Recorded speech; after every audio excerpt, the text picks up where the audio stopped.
Everyone, आप सभी का स्वागत है मेरे चैनल जिसका नाम है मिसेस आनंद क्लासेस। और लास्ट क्लास हमने ग्रेविटेशन का पार्ट 1 किया था, तो आज हम लोग लास्ट पार्ट और पार्ट 2 जिसको आप बोल सकते हैं वो करने जा रहे हैं। ठीक है, विदाउट टाइम वेस्ट किए मैं आ जाती हूँ सीधे एग्जाम्पल नंबर 10.2 पे। तो एग्जाम्पल नंबर 10.2 से पहले हमने लास्ट क्लास में कवर कर लिया था। ठीक है, तो हम लोग देखेंगे example 10.2। A car falls off a ledge and drops to the ground in 0.5 second. Let g is equals to 10 meter per second square.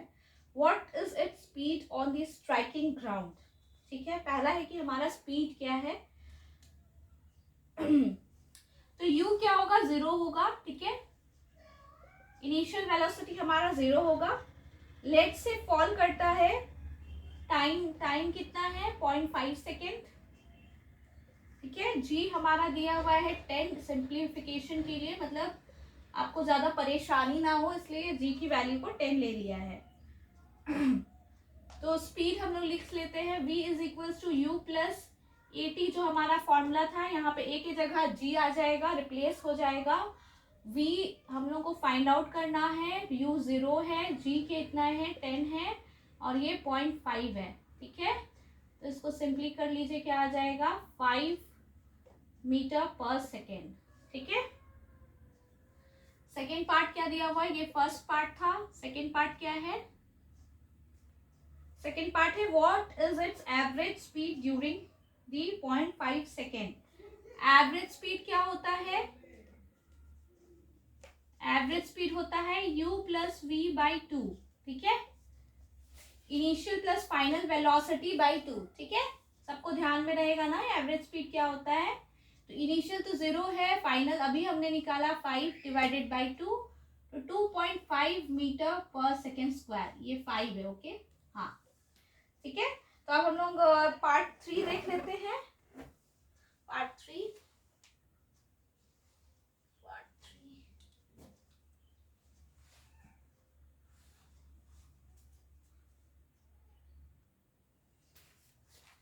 तो पार्ट 3 में हम लोग देखेंगे क्या दिया है क्वेश्चन में, how high is the ledge from the ground.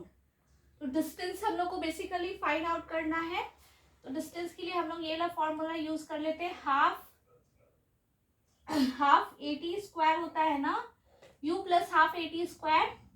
तो u तो हमारा यूटी, तो u तो 0 इसलिए ये हो जाएगा, तो हाफ जी टी स्क्वायर हो जाएगा। ठीक है, g की वैल्यू 10 दी हुई है, ये 0.5 है, इसका स्क्वायर कर लीजिए, क्या आ जाएगा 1.25 मीटर। ठीक है, तो तीनों का आंसर निकल गया। बहुत सिंपल क्वेश्चंस थे, बस फॉर्मूला बेस्ड थे तो फॉर्मूला लगाना था।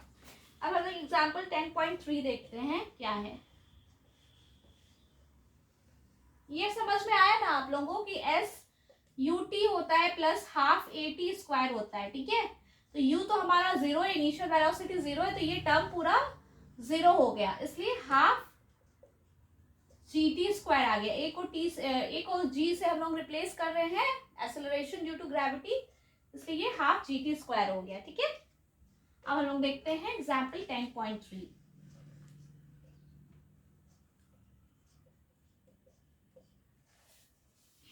An object is thrown vertically upwards and rises to a height of 10 meter. Calculate the velocity with which the object was thrown upwards.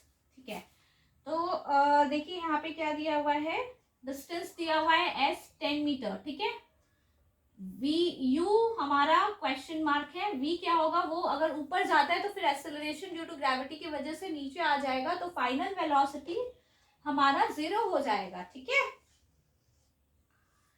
और हमारा जो g है उसकी वैल्यू क्या होगी, 9.8 मीटर पर सेकेंड होता है पर सेकेंड स्क्वायर।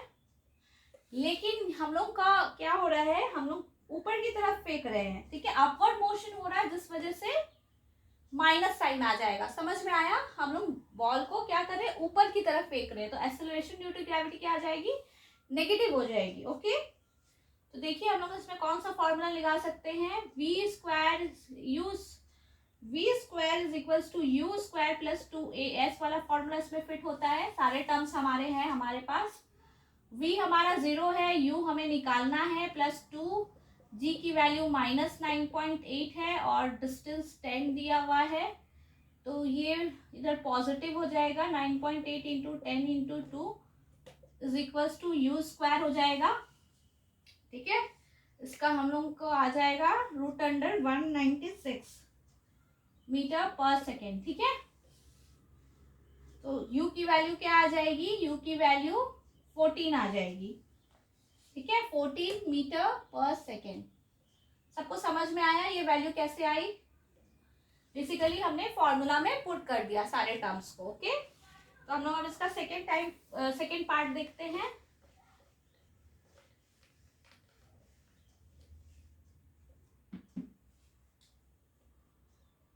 सेकेंड पार्ट क्या है? The time taken by the object to reach the highest point। ठीक है, तो अब हम लोग को निकालना है टाइम, तो v is equals to AT वाला फॉर्मूला लगा देंगे। फाइनल वेलोसिटी तो हमारी जीरो है और u हमारा पता चल गया है फर्स्ट पार्ट से कितना था, 14 प्लस g की वैल्यू -9.8 इंटू टी, तो ये क्या आ जाएगा 14 माइनस 9.8 इंटू टी।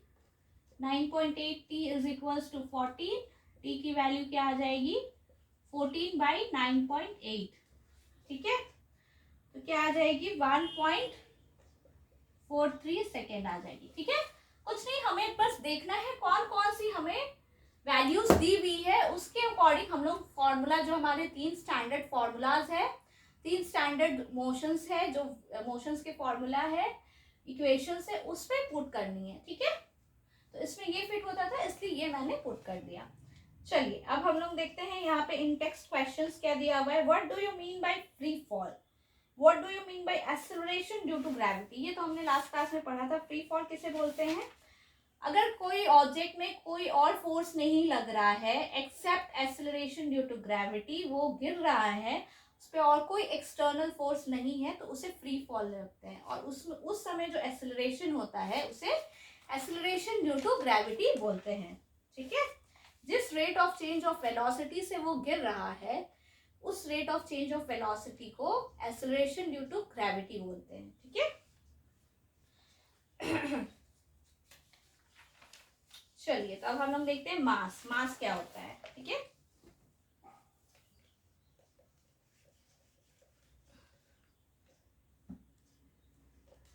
ये हटा दीजिए।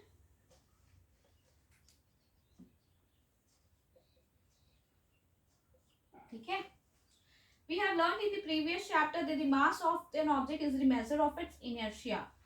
इनर्शिया क्या होता है? कोई भी चीज को रेसिस्ट करना, मोशन को रेसिस्ट करने को इनर्शिया बोलते हैं। तो जो मास होता है, उस बॉडी का जो मास है, जो इस ऑब्जेक्ट का मास है, वो मेजर होता है इनर्शिया का। ठीक है, we have also learned that greater the mass the greater is the inertia। जितना ज्यादा मास होगा उतनी ज्यादा इनर्शिया होगी। ठीक है, जितना भारी सामान होगा उतनी ज्यादा उसकी रेसिस्टेंस होगी, दैट इज इनर्शिया होगी। ठीक है, it remains the same whether the object is on the earth, the moon or even in outer space। Thus the mass of an object is constant and does not change from place to place। Object का जो मास है वो constant है। ठीक है, और वो change नहीं होता है।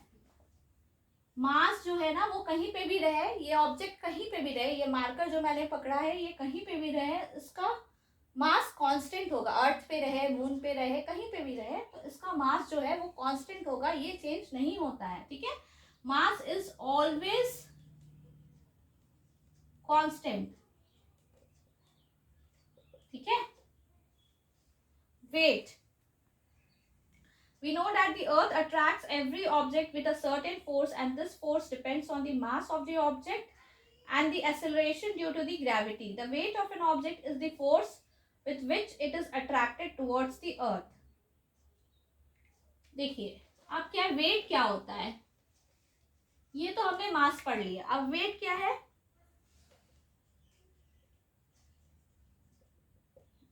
वेट क्या है?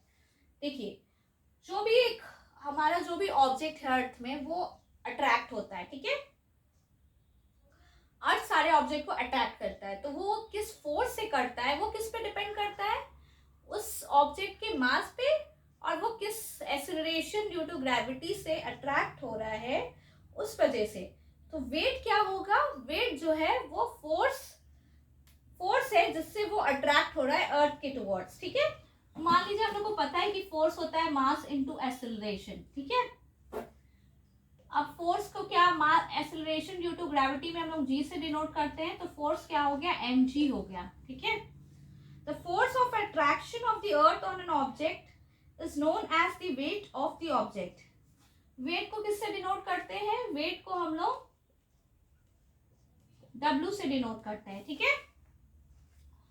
तो वेट क्या होगा, क्या होता है वेट, वेट का डेफिनेशन होता है, weight is the force of attraction, ठीक है, of the earth on an object is known as the weight of the object, the force of attraction of the earth। अर्थ का जो force of attraction है किसी object के लिए, मान लीजिए इसी को अट्रैक्ट कर रहा है जो अर्थ, जिस फोर्स से अट्रैक्ट कर रहा है अर्थ इस ऑब्जेक्ट को, उसको क्या बोलते हैं, वेट बोलते हैं, इस ऑब्जेक्ट का वेट बोलते हैं, ठीक है। इसका मास डिफरेंट है और इसका वेट डिफरेंट होता है। वेट क्या है, फोर्स है, मास फोर्स नहीं है, ठीक है।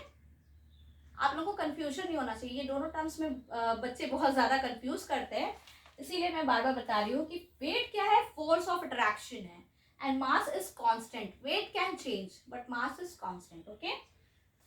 Weight is equals to mg, क्योंकि ये फोर्स है इसीलिए mg हम लोग इसको f को w से रिप्लेस कर दिए, ठीक है।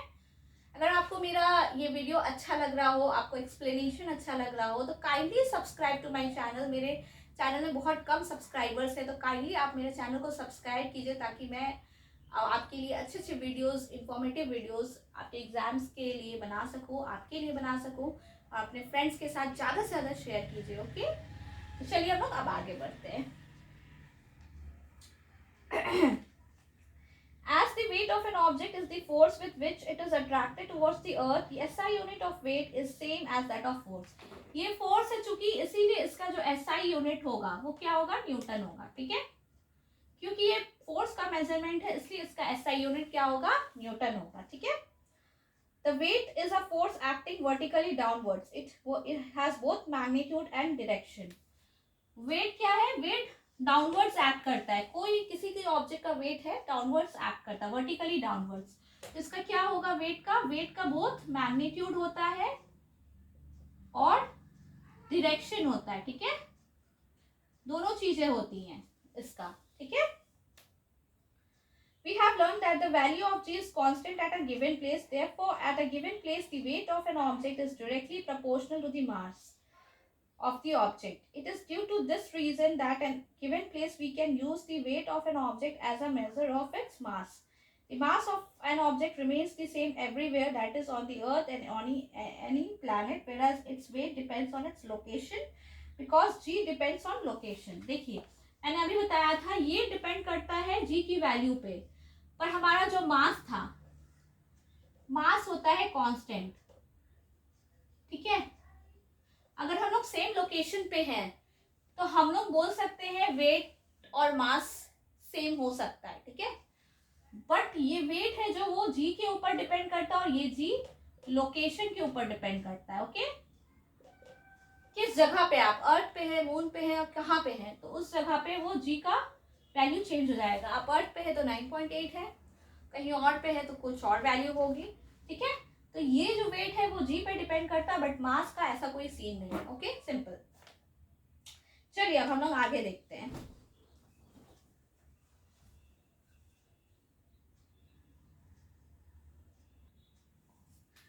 देखिए अब हम लोग का नेक्स्ट सेक्शन स्टार्ट करती हूँ। Weight of an object on moon, कैसे निकालेंगे वेट। वेट तो अभी हमने पढ़ा, फोर्स का मेजरमेंट होता है।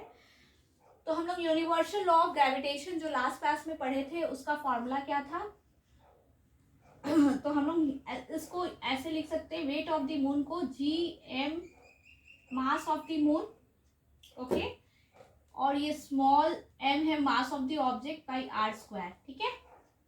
तो यहाँ एम का डिनोशन हुआ मून के लिए, ठीक है। तो यहाँ कुछ वैल्यूज दी हुई है, मैं उसे पुट कर देती हूँ। तो जी की वैल्यू है, जी हम ऐसे ही रहने देते हैं, ठीक है। मास ऑफ द मून है आपका 7.36 into 10 to the power 22। Object हमने सेम लिया है इसलिए मून लिए हमने सेम ऑब्जेक्ट लिया है, ठीक है। मास ऑफ अर्थ इनटू इस ऑब्जेक्ट का, सेम ऑब्जेक्ट हमने एक बार मून पे रखा, सेम ऑब्जेक्ट हमने एक बार अर्थ पे रखा, ठीक है। अब समझ में आया। तो अब हम लोग वेट मून और अर्थ के बीच का रेशियो हम लोग निकालेंगे क्या है, ठीक है।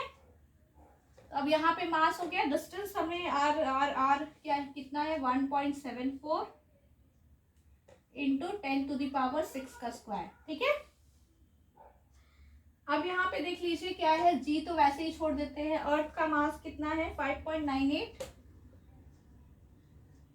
इंटू 10⁻24 और ये एम तो सेम ही रहेगा। रेडियस देख लीजिए 6.37 इंटू 10⁶ 6.37 टू 10⁶ का स्क्वायर, ठीक है।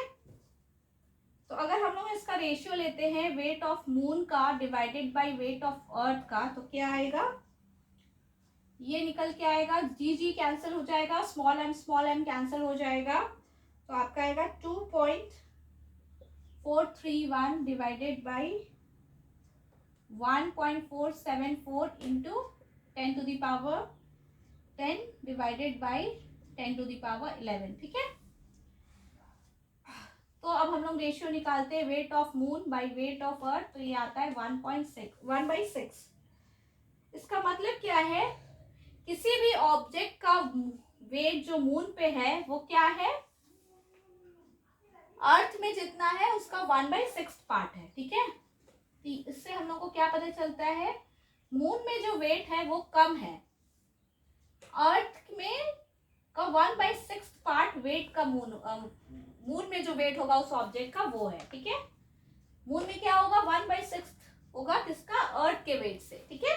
बहुत सिंपल सा था, इसमें हमने बस एक बार मून के वेट को निकाला, ऑब्जेक्ट को जब हम लोग मून में रखा तब वेट निकाला, फिर ऑब्जेक्ट को हमने अर्थ पे रखा फिर निकाला, फिर दोनों का रेशियो निकाला, सिंपल डेरिवेशन, ओके।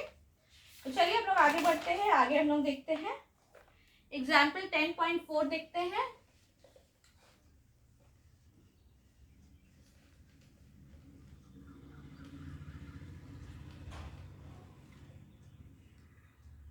एग्जाम्पल 10.4, ठीक है। मास एन ऑब्जेक्ट इज इतना, what is the weight on the earth, earth में वेट निकालना है, मास कितना दिया हुआ है 10 kg। अभी हमने पढ़ा था weight is equals to mg, m की वैल्यू 10 है और g की वैल्यू 9.8 है, इससे निकल जाएगा 98 न्यूटन, ठीक है। बहुत सिंपल क्वेश्चन था। नेक्स्ट देखते हैं, an object weights 10 newton when measured on the surface of earth, what would be its weight when measured on the surface of the moon. तो अभी हमने फाइंड आउट किया था, 10.5 देखते हैं। मून में क्या होगा 1/6 पार्ट होगा किसका, जो अर्थ में वेट होगा, ठीक है।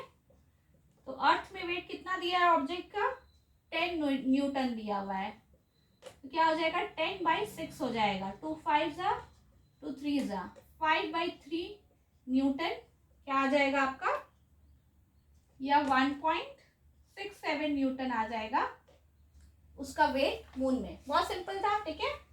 अब लोग आगे बढ़ते हैं, इन टेक्स्ट क्वेश्चंस देख लेते हैं। इन टेक्स्ट क्वेश्चंस क्या है, what are the differences between the mass and object and its weight. Very good question and very important question. Mass हमारा हमेशा कांस्टेंट होता है, पर weight depends on the location because it depends on the acceleration due to gravity, okay. Mass is constant everywhere but weight depends on g, ठीक है, सबसे major difference. और अगर सेम लोकेशन पे है तो mass can be equal to the weight, weight can be equal to the mass of an object, okay. why is the weight of an object on the moon 1/6 its weight on the earth, क्यों, क्योंकि हम लोग derivation से दिखा सकते हैं, ठीक है। अब आते हैं हम लोग 10.5 में, thrust and pressure. Thrust and pressure क्या है, thrust and pressure.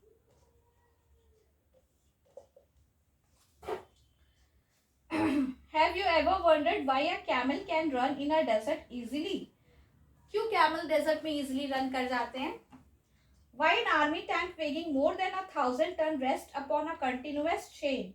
Why a truck or a motor bus has much wider tyres, क्यों ट्रक का या मोटर बस का टायर वाइडर है. Why cutting tools have sharp edges, क्यों cutting tool के sharp edge होते हैं.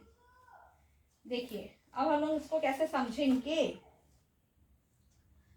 When you stand on loose sand, the force, that is the weight of your body, is acting on an area equal to the area of your feet. When you lie down, the same force acts on an area equal to the contact area of your whole body, which is larger than the area of the feet. Thus, the effects of forces of the same magnitude on different areas are different. In the above cases, the thrust is the same, but effects are different. Thrust और pressure क्या होता है, ठीक है. The effect of thrust on sand is larger while standing than while lying. The thrust on unit area is called pressure. Thus, pressure क्या होता है, thrust by area होता है. You have learned that weight is the force acting vertically downwards. Here, the force is acting perpendicular to the surface of the sand. The force acting on an object perpendicular to the surface is called thrust. देखिए जो force होता है, ये surface है, इसके perpendicular अगर कोई force act कर रहा है तो इसे थ्रस्ट कहते हैं, ठीक है. Thrust, okay, THRUST.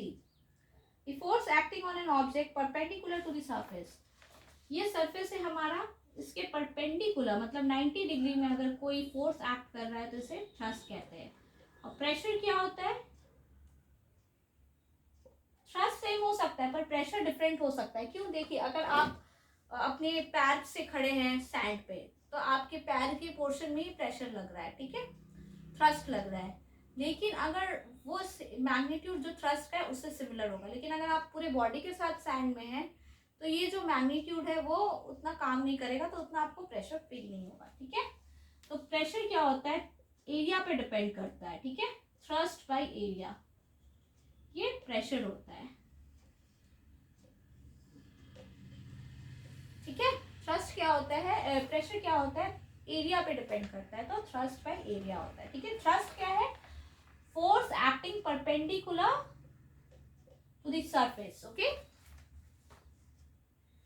Substituting the SI unit of thrust and area, we get the SI unit of pressure as Newton per meter square. Thrust को हमने अभी फोर्स बोला तो फोर्स का यूनिट न्यूटन होता है और उसका मीटर स्क्वायर होता है. एरिया का तो न्यूटन पर मीटर स्क्वायर, या फिर हम लोग ऐसे भी लिख सकते हैं, ये हमारा SI यूनिट हुआ, ठीक है. तो चलिए हम लोग क्वेश्चंस देख लेते हैं.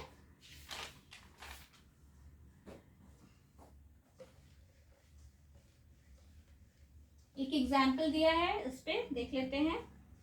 A block of wood is kept on a tabletop. The mass of wooden block is 5 kg and its dimensions are 40 cm into 20 into 10. Find the pressure exerted by the wooden block on the tabletop or if it's made to lie on the tabletop with sides of dimensions 20 cm into 10 cm या फिर दूसरा centimetre, ठीक है.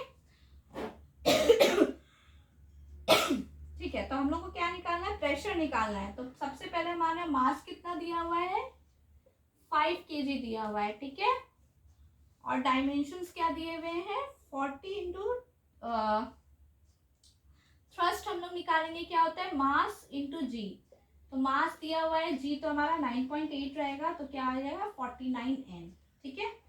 Area निकाल लीजिए, area क्या है, length into breadth दिया हुआ है 20 इंटू 10 सेंटीमीटर, तो क्या हो जाएगा 200 सेंटीमीटर स्क्वायर. इसको मीटर में चेंज कर लीजिए तो क्या आ जाएगा 0.02 मीटर स्क्वायर. अब हम लोग को क्या निकालना है, प्रेशर निकालना है. प्रेशर क्या होता है, अभी हमने पढ़ा, थ्रस्ट बाई एरिया, तो 49 बाई 0.02, ठीक है. तो इससे निकालेंगे तो क्या आ जाएगा 2450 न्यूटन मीटर स्क्वायर, ठीक है. अब इसका सेकेंड पार्ट देख लीजिए. when the block lies on its sides of dimension it exerts the same thrust. Thrust तो सेम होगा, हमारा एरिया ही डिफरेंट होता है, ठीक है. थ्रस्ट हमेशा सेम होता है, एरिया का डायमेंशन अलग दिया है तो एरिया हम लोगों का सेकेंड पार्ट में डिफरेंट आ जाएगा, ठीक है. तो एरिया क्या दिया हुआ है, 40 इंटू 20 800 सेंटीमीटर पर स्क्वायर हो जाएगा, 0.08 मीटर स्क्वायर हो जाएगा। बस हम लोग का जो भी चेंज होगा वो क्या हो जाएगा, एरिया में चेंज होता है, थ्रस्ट सेम रहता है, तो थ्रस्ट वही रहेगा 49 डिवाइडेड बाई 0.08, देखिए कितना आता है 612.5 न्यूटन पर मीटर स्क्वायर। ठीक है। प्रेशर इन फ्लूइड्स, फ्लूइड्स में प्रेशर क्या होता है देखते हैं हम लोग।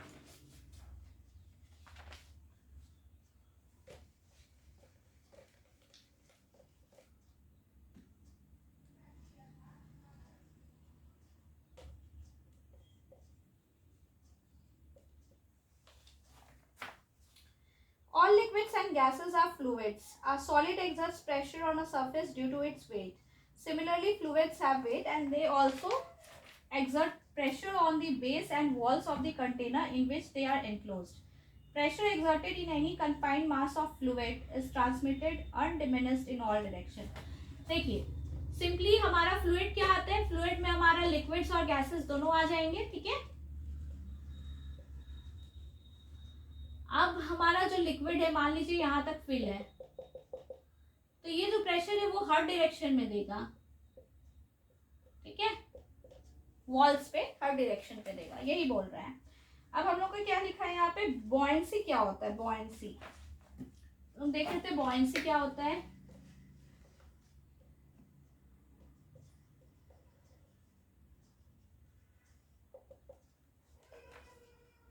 Have you ever had a swim in a pool and felt lighter? Have you ever drawn water from a well and felt that the bucket of water is heavier when it is out of the water? Have you ever wondered why a ship made up of iron and steel does not sink in sea water, but while the same amount of iron and steel in the form of shit would sink? These questions can be answered by taking buoyancy in consider. Buoyancy क्या होता है? The force due to the gravitational attraction of the earth acts on the bottle in the downward direction. So the bottle is pulled downwards. But the water exerts an upward force on the bottle. Thus the bottle is pushed upwards. We have learned that weight of an object is the force due to gravitational attraction. When the bottle is immersed, the upward force exerted by the water on the bottle is greater than its weight. Therefore, it rises up when released. देखिए अब क्या है, हम लोग ने क्या पढ़ा अभी कि फोर्स डाउनवर्ड एक्ट होता है। क्यों? अट्रैक्शन अर्थ अट्रैक्ट करता है, एक्सेलरेशन ड्यू टू ग्रेविटी की वजह से ये डाउनवर्ड एक्ट करता है। पर अगर हम लोग इस वाटर है हमारा, वाटर में ये है, तो वाटर भी इसमें फोर्स एक्ट करता है जो अपवर्ड्स होता है। ठीक है, ये अपवर्ड फोर्स अगर ज्यादा होता है तब ये ऊपर जाता है। ठीक है, ऊपर राइज करता है।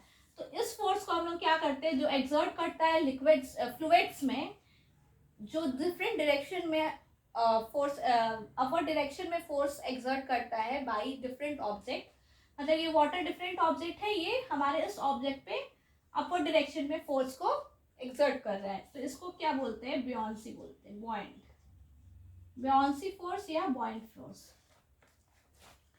ठीक है। To keep the bottle completely immersed, the upward force on the bottle due to water must be balanced. This can be achieved by an externally applied force acting downwards. This force must be at least equal to the difference between the upward force and the weight of the bottle. The upward force exerted by the water on the bottle is known as the upthrust or buoyant force. इसको upthrust भी बोलते हैं या buoyant force भी बोलते हैं। ठीक है, अपथ्रस्ट या buoyant फोर्स, अपथ्रस्ट या buoyant फोर्स। ठीक है, दोनों में से कुछ भी बोलते हैं।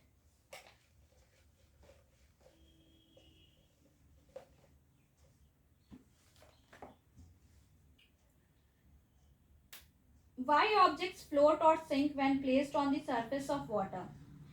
देखिए अब हम लोग का कोई भी ऑब्जेक्ट क्यों फ्लोट करता है या फिर सिंक कर जाता है, ठीक है, वाटर पे। तो एक एग्जांपल आपके बुक में दिया है, the nail sinks, the force due to the gravitation attraction of the earth on the iron nail pulls it downward. There is an upthrust of water on the nail which pushes it upwards, but the downward force acting on the nail is greater than the upthrust of water on the nail. देखिए, अगर कोई कांटी को आप water में फेंकते हैं, nail को आप फेंकते हैं, तो क्यों ये सिंक हो जाता है, ये अंदर चली जाता है, क्यों? क्योंकि जो इसमें डाउनवर्ड फोर्स लग रहा है, डाउनवर्ड फोर्स जो लग रहा है, ठीक है, ग्रेविटेशनल फोर्स जो लग रहा है, डाउनवर्ड फोर्स बोलिए या फिर और ग्रेविटेशनल फोर्स बोलिए, ये जो फोर्स है ये ज्यादा है, यहाँ पे भी ये अपथ्रस्ट दे रहा है, मतलब ये भी ऊपर की तरफ फोर्स दे रहा है, नेल भी अपथ्रस्ट कर रहा है, मतलब ये भी एक्सर्ट कर रहा है फोर्स, लेकिन ये जो फोर्स है ना ये लेसर है, upthrust is lesser than gravitational force, ठीक है, ये लेसर है, इसके कारण क्या हो रहा है कि ये सिंक कर जा रहा है, ठीक है, ये फोर्स जो है डाउनवर्ड फोर्स वो ज्यादा है, ओके। अब देखिए आगे हम लोग देखते हैं,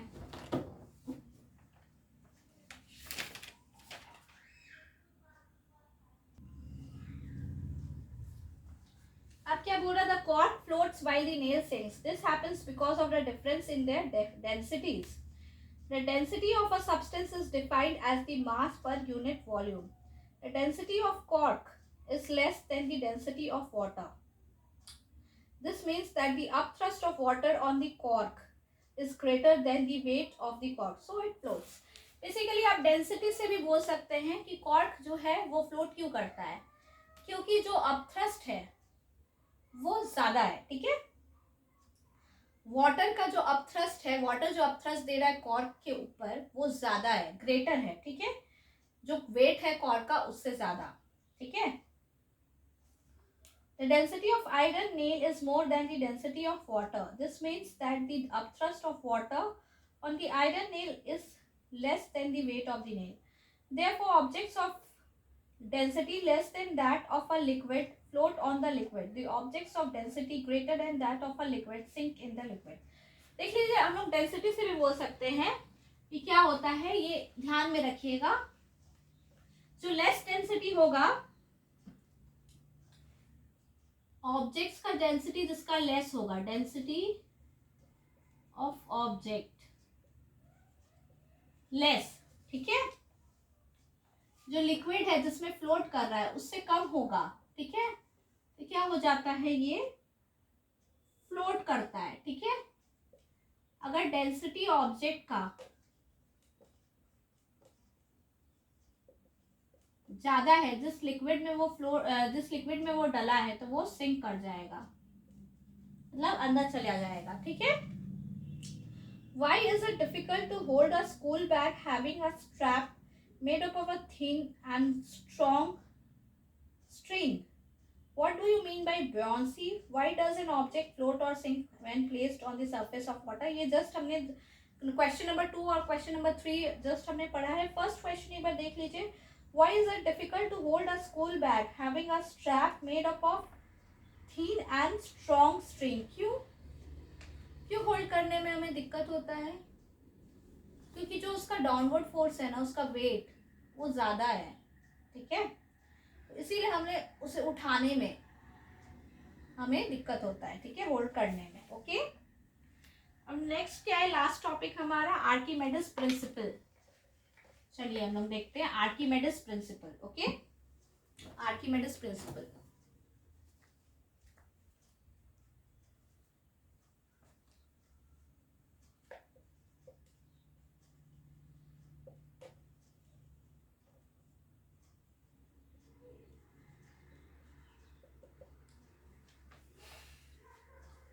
क्या है आर्किमेडिस प्रिंसिपल?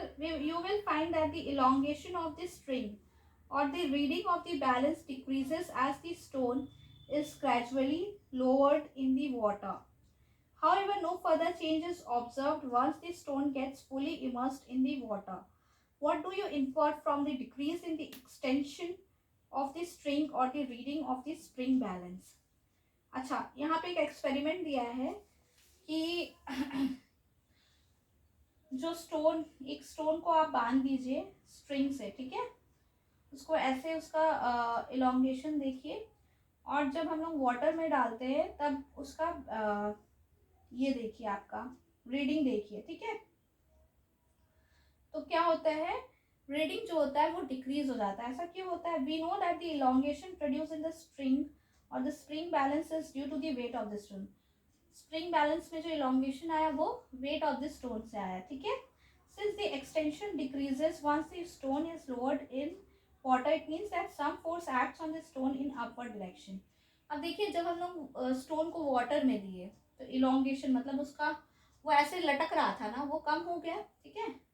तो क्या हो गया कि अपवर्ड फोर्स भी लग रहा है वाटर से, अब थ्रस्ट जो हमने पढ़ा है अभी, अब थ्रस्ट भी लग रहा है स्टोन पे। तो इस कारण से उसका जो स्ट्रिंग पे जो फोर्स था टोटल वो डिक्रीज हो गया, इसलिए रीडिंग हमारा डिक्रीज हो गया। What is the magnitude of the buoyant force experienced by a body? Is it the same in all fluids for a given body?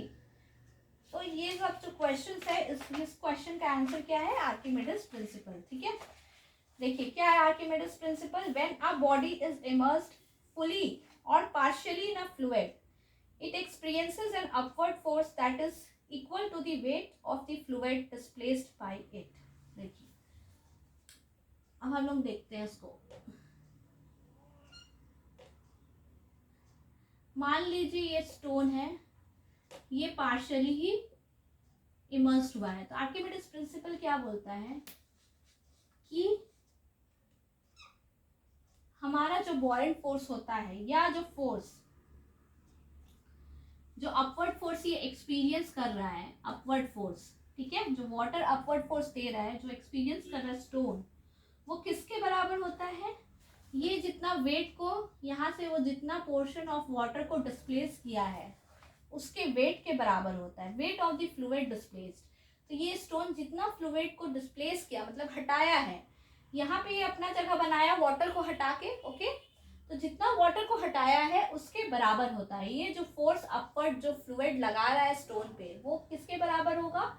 जितना ये स्टोन वाटर को डिस्प्लेस किया या फ्लूइड को डिस्प्लेस किया है, ठीक है।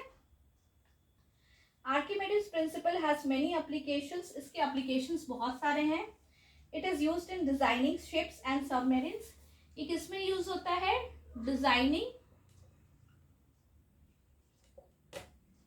शिप्स एंड सबमरीन्स, ठीक है, designing ships and submarines.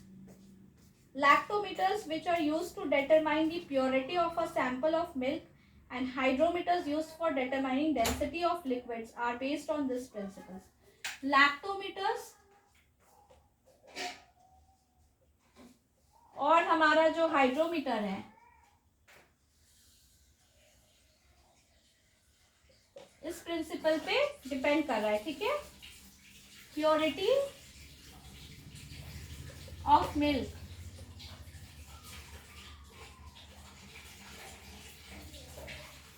Density of liquids, ये दोनों डिपेंड करता है, ठीक है, ठीक है, ये दोनों डिपेंड करता है। Lactometer, purity of milk and ये डेंसिटी ऑफ लिक्विड, ठीक है। इसके आगे हम लोग देखेंगे रिलेटिव डेंसिटी, बस लास्ट टॉपिक। लास्ट टॉपिक हम लोग देखते हैं रिलेटिव डेंसिटी। यू फाइंड, एक बार इंटेक्स क्वेश्चंस भी हम लोग देख लेते हैं। You find your mass to be 42 kg on a weighing machine. Is your mass more or less than 42 kg?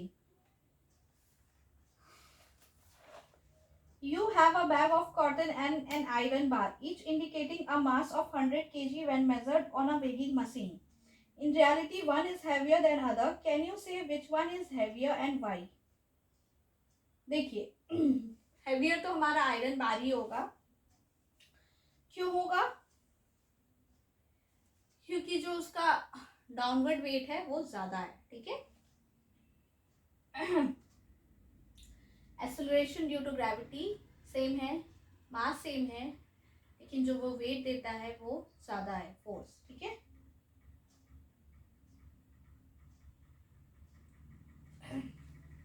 अब हम लोग रिलेटिव डेंसिटी देखते हैं. As you know the density of a substance is defined as a mass of a unit volume. Density क्या होता है? Mass by volume is density. ठीक है. The unit of density is kilogram per metre cube. Obviously KG per metre cube है इसका SI unit. The density of a given substance under specified conditions remains the same. Therefore, the density of a substance is one of its characteristic properties. It is different for different substances. जो density होता है वो different substances के लिए different होता है. ठीक है. It is often convenient to express density of a substance in comparison with that of water. देखिए किसी substance का density को हम लोग water से comparison करते हैं तो रिलेटिव डेंसिटी निकालते हैं. ठीक है. The relative density of a substance is the ratio of its density to that of water. Relative density क्या होता है?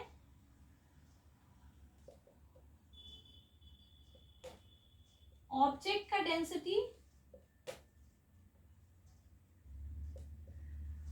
Divided by density of water. ये क्या होता है? रिलेटिव डेंसिटी होता है. ठीक है. Since the relative density is a ratio of similar quantities, it has no unit. दोनों डेंसिटी का रेशियो है इसलिए इसका कोई यूनिट नहीं है. फॉर एग्जाम्पल नंबर 10.7 हम लोग देख लेते हैं. सपोज समझ आ गया रिलेटिव डेंसिटी मतलब वाटर की डेंसिटी के टर्म्स में हम लोग किसी ऑब्जेक्ट का डेंसिटी निकालते हैं या सब्सटेंस का डेंसिटी निकालते हैं. ठीक है. तो उसको बोलते हैं रिलेटिव डेंसिटी. तो एक एग्जाम्पल देख लीजिए.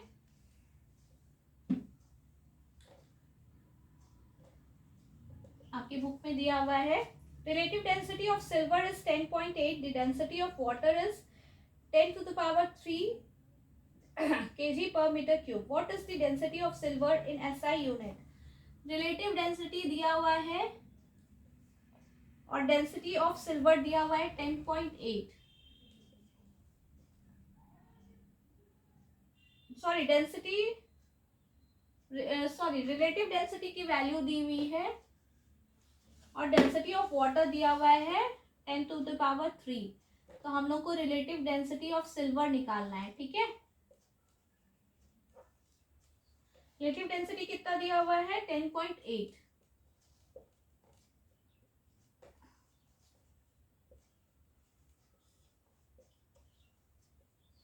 Into 10 to the power cube density of silver हो जाएगा. ठीक है. KG per metre cube. Simple था. तो अगर आपको ये चैप्टर अच्छे से समझ में आया हो और मेरी वीडियोस मैंने जो बनाए हैं और भी चैप्टर्स के ऊपर अच्छे लग रहे हो, इंफॉर्मेटिव लग रहे हो, तो kindly subscribe to my channel Mrs Anand classes and मेरे सब्सक्राइबर्स बढ़ाइए. आपको और ज़्यादा वीडियोस मैं दिखाऊंगी, अच्छे से इंफॉर्मेशन दूंगी, अच्छे से पढ़ाऊंगी, अच्छे से ही पढ़ाती हूँ विदाउट एनी टाइम वेस्ट. तो kindly subscribe to my channel. Thank you.